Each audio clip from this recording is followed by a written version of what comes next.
ഇന്നത്തെ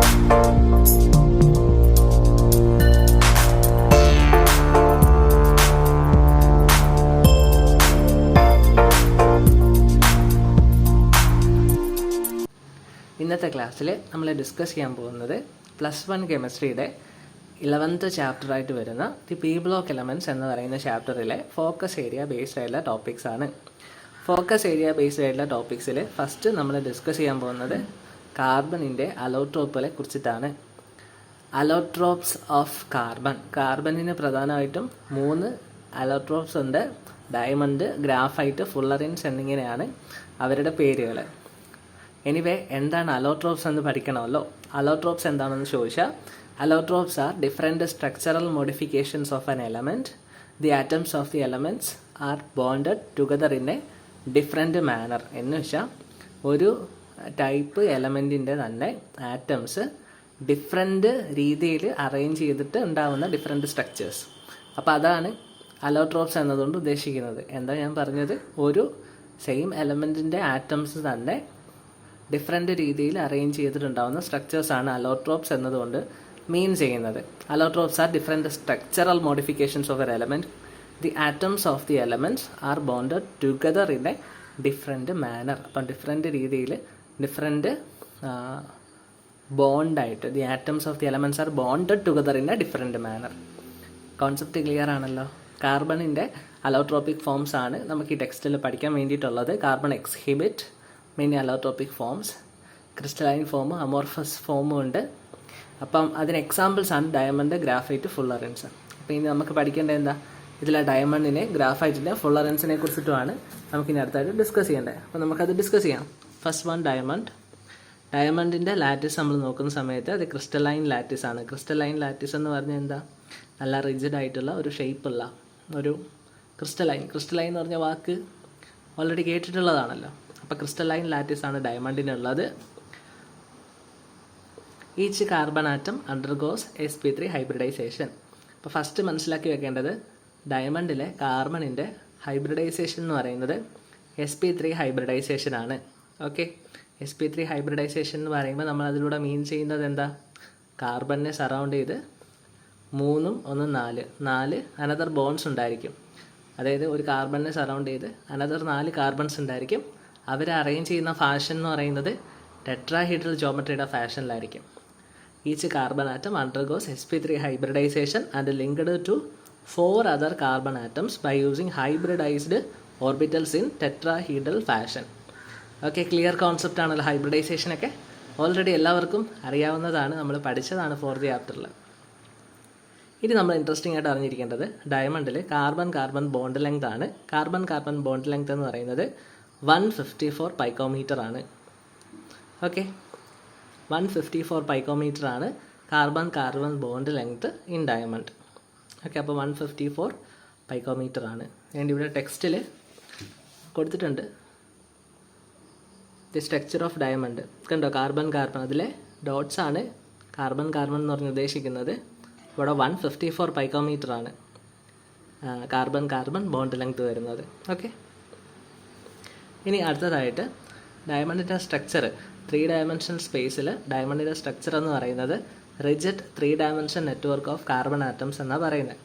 റിജിഡ് ആയിട്ടുള്ള 3 dimension സ്ട്രക്ചറാണ് ഡയമണ്ടിൻ്റെ structure എന്ന് പറയുന്നത്. Rigid 3 dimension network of carbon atoms in space. അതുപോലെ നമുക്കറിയാം, ഡയമണ്ട് എന്ന് പറയുന്നത് ഹാർഡസ്റ്റ് സബ്സ്റ്റൻസ് ആണ്, എർത്തിലെ ഹാർഡസ്റ്റ് സബ്സ്റ്റൻസ് ആണ്. അതുകൊണ്ട് തന്നെ അത് കട്ടിങ് പർപ്പസസിനൊക്കെ യൂസ് ചെയ്യാറുണ്ട്. അതുപോലെ ഡയമണ്ട് ഓർണമെൻറ്റ്സ് ആയിട്ട് യൂസ് ചെയ്യാറുണ്ട്. അപ്പം അങ്ങനെ പല യൂസുകളും ഡയമണ്ടിനുണ്ട്. ഓക്കെ, അടുത്തത് ഒരു ക്വസ്റ്റ്യനാണ്, NCERTയിലുള്ള ഒരു ക്വസ്റ്റ്യനാണ്. സോ നമുക്ക് ഫോക്കസ് ഏരിയ ബേസ്ഡ് ആയിട്ടുള്ള എക്സാമിന് എക്സ്പെക്ട് ചെയ്യാൻ പറ്റുന്നൊരു ക്വസ്റ്റ്യനാണ്. Diamond is covalent yet it has high melting point why. Diamond covalent നേച്ചറാണ് കാണിക്കുന്നത്. ഇയാൾക്ക് ഹൈ മെൽറ്റിംഗ് പോയിൻ്റ് ഉണ്ട്. എന്തുകൊണ്ടാണ്? അപ്പോൾ എന്തുകൊണ്ടാണ് ഹൈ മെൽറ്റിംഗ് പോയിൻ്റ് ഡയമണ്ടിന് വരുന്നത് എന്ന രീതിയിലൊരു ക്വസ്റ്റ്യൻ ചോദിച്ചാൽ നമ്മൾ എങ്ങനെ എഴുതി കൊടുക്കും? ഡയമണ്ടിന് റിജിഡ് 3 ഡയമെൻഷൻ നെറ്റ്വർക്ക് ഉണ്ട്. അങ്ങനെയാണ് അതിൻ്റെ structure. Diamond has a rigid 3 dimension network involving strong carbon bonds which are very difficult to break and in turns has high melting point. അപ്പം ഡയമണ്ടിന് റിജിഡ് ആയിട്ടുള്ള 3 ഡയമെൻഷൻ നെറ്റ്വർക്കാണുള്ളത്. അതുകൊണ്ട് തന്നെ അവിടുത്തെ കാർബൺ കാർബൺ ബോണ്ട് എന്ന് പറയുന്നത് ഭയങ്കര സ്ട്രോങ് ആണ്. അതുകൊണ്ട് അതിനെ ബ്രേക്ക് ചെയ്യാൻ ഒരുപാട് എനർജി വേണ്ടി വരും. അതുകൊണ്ട് തന്നെ അതിൻ്റെ മെൽറ്റിംഗ് പോയിൻറ്റ് വളരെ ഹൈ ആയിട്ട് വരുന്നു. ക്ലിയർ അല്ലേ? Diamond has a rigid 3-dimensional network involving strong carbon-carbon bonds which are very difficult to break and in turn has high melting point. Okay, clear? അപ്പോൾ ഇത്രയും കാര്യങ്ങളേ ഉള്ളൂ. ജസ്റ്റ് ഡയമണ്ടിനെ കുറിച്ച് അറിഞ്ഞിരിക്കുക. ഡയമണ്ട് എന്ന അലോട്രോപ്പിനെ കുറിച്ചിട്ട് ഇത്രയും കാര്യങ്ങളൊക്കെ പഠിക്കാൻ വേണ്ടിയിട്ടുള്ളൂ. വളരെ സിമ്പിളായിട്ടുള്ള കാര്യമാണ്. നമുക്ക് അടുത്ത ഇതിലേക്ക് പോകാം. ഗ്രാഫൈറ്റിനെ കുറിച്ച് പഠിക്കുമ്പോൾ ഫസ്റ്റ് നമ്മൾ ഇൻട്രസ്റ്റിംഗ് ആയിട്ട് മനസ്സിലാക്കിയേക്കേണ്ട ഒരു കാര്യമുണ്ട്. ബോർഡ് എക്സാമിന് തുടർച്ചയായിട്ട് ചോദിക്കുന്ന ഒരു മാർക്കിൻ്റെ ക്വസ്റ്റ്യനാണ് thermodynamically most stable form of carbon allotrope, അല്ലെങ്കിൽ തെർമോഡൈനാമിക്കലി കാർബണിൻ്റെ ഏത് ഫോമാണ് ഏറ്റവും കൂടുതൽ സ്റ്റേബിൾ. ഇങ്ങനൊരു ക്വസ്റ്റ്യൻ നമ്മുടെ പ്രീവിയസ് ഇയറിൽ ചോദിച്ചിട്ടുള്ള ക്വസ്റ്റ്യൻസ് ആണ്. Thermodynamically most stable form of carbon എന്നറിയപ്പെടുന്നത് ഗ്രാഫൈറ്റ് ആണ്. ഓക്കെ, അപ്പോൾ ആ ഒരു മാർക്ക് ആരും കൊണ്ട് കളയരുത്. വളരെ എളുപ്പമുള്ളൊരു സെക്ഷനാണത്. ഇനി നമ്മൾ മനസ്സിലാക്കി വെക്കേണ്ട മറ്റൊരു കാര്യം എന്ന് പറയുന്നത് ഇറ്റ് ഹാസ് ലെയേർഡ് സ്ട്രക്ചർ. അപ്പോൾ അതായത് ഗ്രാഫൈറ്റ് എന്ന് പറയുന്ന ആൾ ലെയേർഡ് സ്ട്രക്ചറായിട്ടാണ് എക്സിസ്റ്റ് ചെയ്യുന്നത്. എന്ന് വെച്ചാൽ ഒരു ലെയറിന് മുകളിൽ അടുത്ത ലെയർ അങ്ങനെയായിട്ടാണ് ഗ്രാഫൈറ്റിൻ്റെ സ്ട്രക്ചർ വേണ്ടേ. ഞാൻ ഇതിലെ പടം ഒന്ന് കാണിക്കാം. റൈറ്റ്, ഈ പടം കണ്ടില്ലേ? ഇവിടെ ലെയർ സ്ട്രക്ചർ കണ്ടില്ലേ? ഗ്രാഫൈറ്റിൻ്റെ ഓരോ ലെയേഴ്സായിട്ടാണ് ഗ്രാഫൈറ്റ് എക്സിസ്റ്റ് ചെയ്യുന്നത്. കാർബൺ തമ്മിലുള്ള ബോണ്ട് ലെങ്ത് അവിടെ കാണാൻ പറ്റുമല്ലോ. അതുപോലെ ഓരോ ലെയറും തമ്മിലുള്ള ലെങ്ത് എന്ന് പറയുന്നത് 340 പൈക്കോമീറ്റർ ആണ്. അപ്പോൾ നിങ്ങൾ ഗ്രാഫൈറ്റിൻ്റെ സ്ട്രക്ചർ കണ്ടല്ലോ. നമുക്കിനി നമ്മുടെ നോട്ട്സിലേക്ക് പോകാം. Okay,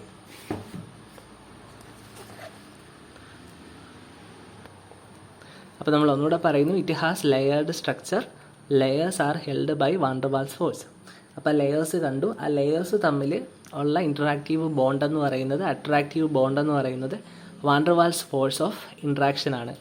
it has layered structure. Layers are held by van der Waals force. Okay, distance between 2 layers 340 picometre ആണ്. നമ്മൾ ആ സ്ട്രക്ചറിൽ നിന്ന് കണ്ടതാണ്. കാർബൺ ബോണ്ട് ലെങ്ത് എന്ന് പറയുന്നത് 141.5 പൈക്കോമീറ്റർ ആണ്. അപ്പോൾ അതും നമ്മൾ ആ സ്ട്രക്ചറിൽ നിന്ന് കണ്ടതാണ്. ഓക്കെ, ഇനി മനസ്സിലാക്കി വെക്കേണ്ട ഒരു ഇൻട്രസ്റ്റിംഗ് ആയിട്ടുള്ളൊരു ഫാക്റ്റ് എന്ന് പറയുന്നത് ഗ്രാഫൈറ്റിൽ കാർബണിൻ്റെ ഹൈബ്രിഡൈസേഷൻ എന്ന് പറയുന്നത് sp2 ഹൈബ്രിഡൈസേഷൻ ആണ്. Each carbon atom sp2 hybridisation.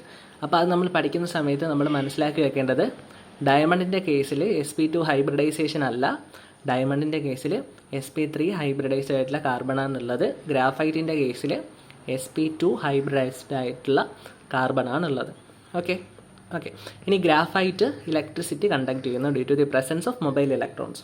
അതായത് ഇതിനൊരു ലെയേർഡ് സ്ട്രക്ചറാണ്. ഈ ലെയേർഡ് സ്ട്രക്ചറിൽ മൂവബിൾ ആയിട്ടുള്ള ഇലക്ട്രോൺസ് ഉണ്ട്. അപ്പോൾ അങ്ങനെ മൂവബിൾ ആയിട്ടുള്ള ഇലക്ട്രോൺസിന് അങ്ങോട്ടും ഇങ്ങോട്ടൊക്കെ ചാടി കളിക്കാൻ പറ്റും. സോ മൂവബിൾ ആയിട്ടുള്ള ഇലക്ട്രോൺസിന് പറയുന്ന പേരാണ് മൊബൈൽ ഇലക്ട്രോൺസ് എന്ന് പറയുന്നത്. മൊബൈൽ മീൻസ് മൂവബിൾ എന്നുള്ളൊരു മീനിങ്ങേ ഉള്ളൂ. അപ്പം മൊബൈൽ ഇലക്ട്രോൺസ് ഉണ്ടായതുകൊണ്ടിട്ട് ഇറ്റ് കണ്ടക്ട് ഇലക്ട്രിസിറ്റി കണ്ടക്ട് ചെയ്യും. ഓക്കെ, അപ്പം ഗ്രാഫൈറ്റ് ഇലക്ട്രിസിറ്റി കണ്ടക്ട് ചെയ്യുന്നതാണ് due to the presence of mobile electron. അതുപോലെ തന്നെ സോഫ്റ്റ് ആണ്, സ്ലിപ്പറി ആണ്.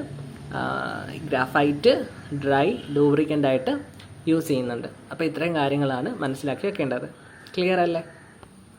ഇനി നമുക്ക് തേർഡ് പഠിക്കേണ്ടത് ഫുള്ളറൻസിനെ കുറിച്ചിട്ടാണ്. ഫുള്ളറൻസ് എന്ന് പറയുന്നതും കാർബണിൻ്റെ ഒരു അലോട്രോപ്പിക് ഫോമാണ് fullerenes. Fullerenes are the only pure form of carbon. കാർബണിൻ്റെ പ്യുവർ ഫോമാണ് ഫുള്ളറൻസ് എന്നതുകൊണ്ട് ഉദ്ദേശിക്കുന്നത്. ഓക്കെ, അപ്പോൾ ഒരു ഏകദേശം ഐഡിയ വന്നിട്ടുണ്ടാവും ആദ്യത്തെ പോയിന്റ് കേട്ടപ്പം. ഇനി നമുക്ക് രണ്ടാമത് പഠിക്കേണ്ടത് ഫുള്ളറൻസിൻ്റെ പ്രിപ്പറേഷനാണ്. ഗ്രാഫൈറ്റിനെ ഇലക്ട്രിക് ആർക്ക് വെച്ചിട്ട് ഹീറ്റ് ചെയ്യുക, അതിനോടൊപ്പം എന്തിൻ്റെ അറ്റ്മോസ്ഫിയർ പ്രൊവൈഡ് ചെയ്യുക? ഹീലിയം അല്ലെങ്കിൽ ആർഗൺ, അതായത് ഇനേർട്ട് ഗ്യാസിൻ്റെ അറ്റ്മോസ്ഫിയർ പ്രൊവൈഡ് ചെയ്യുക, ലൈക്ക് ഹീലിയം ഓർ ആർഗൺ. അപ്പോൾ അങ്ങനെയാണ് ഫുള്ളറൻസ് ഫോം ചെയ്യുന്നത്. അപ്പോൾ നമ്മളൊക്കെ എക്സാമിന് ചോദിക്കുകയാണ് എങ്ങനെയാണ് ഫുള്ളറൻസ് പ്രിപ്പയർ ചെയ്യുന്നത്, അതിൻ്റെ പ്രിപ്പറേഷൻ സ്റ്റെപ്പ് എഴുതുക എന്ന് ചോദിക്കുകയാണെങ്കിൽ, അല്ലെങ്കിൽ ഫുള്ളറൻസിനെ കുറിച്ചിട്ട് കുറച്ച് കാര്യങ്ങൾ എന്താണ് ഫുള്ളറൻസ് അതിനെക്കുറിച്ച് എഴുതുക എന്ന് പറഞ്ഞ് ചോദിക്കുകയാണെങ്കിൽ നമ്മൾ അതിൻ്റെ പ്രിപ്പറേഷൻ മസ്റ്റായിട്ട് എഴുതി കൊടുക്കണം. ഗ്രാഫൈറ്റിനെ ഇലക്ട്രിക് ആർക്ക് വെച്ച് ഹീറ്റ് ചെയ്തിട്ട് in the presence of helium or argon, അതായത് ഇനേർട്ട് ഗ്യാസ്. അപ്പോൾ അങ്ങനെ ചെയ്യുമ്പോഴാണ് ഫുള്ളറൻസ് ഫോം ചെയ്യുന്നത്. Fullerenes are only pure form of carbon. അപ്പോൾ അത് നമ്മൾ പഠിച്ചു. ഇനി നമ്മൾ അറിഞ്ഞിരിക്കേണ്ടത് ഫുള്ളറിൻസിൻ്റെ സ്ട്രക്ചറിനെ കുറിച്ചിട്ടാണ്. Fullerenes are cage like molecules. 660 molecules has a shape like a saucer ball. ഇപ്പോൾ C60 എന്ന് പറയുന്നത് സോസർ ബാളിൻ്റെ, ഫുട്ബോളിൻ്റെ ഷേപ്പുള്ള മോളിക്യൂളാണ്. ഫുള്ളറിൻ എന്ന് പറയുന്നത് C60 എന്ന് പറയുന്നത് ഫുട്ബോളിൻ്റെ ഷേപ്പ് അല്ലെങ്കിൽ സോസർ ബാളിൻ്റെ ഷേപ്പുള്ള സ്ട്രക്ചറാണ് അതിനുള്ളത്. വേണ്ട, അതിൻ്റെ പടം ഇവിടെ കൊടുത്തിട്ടുണ്ട്. The structure of C60 buckminsterfullerenes എന്നാണ് ഇതിൻ്റെ പേര്. അതിൻ്റെ പടം കണ്ടില്ലേ, ഒരു സോസർ ബാളിൻ്റെ ഷേപ്പാണുള്ളത്. ഓക്കെ, spherical fullerenes also called bucky balls in short, അങ്ങനെ പറയാറുണ്ട്.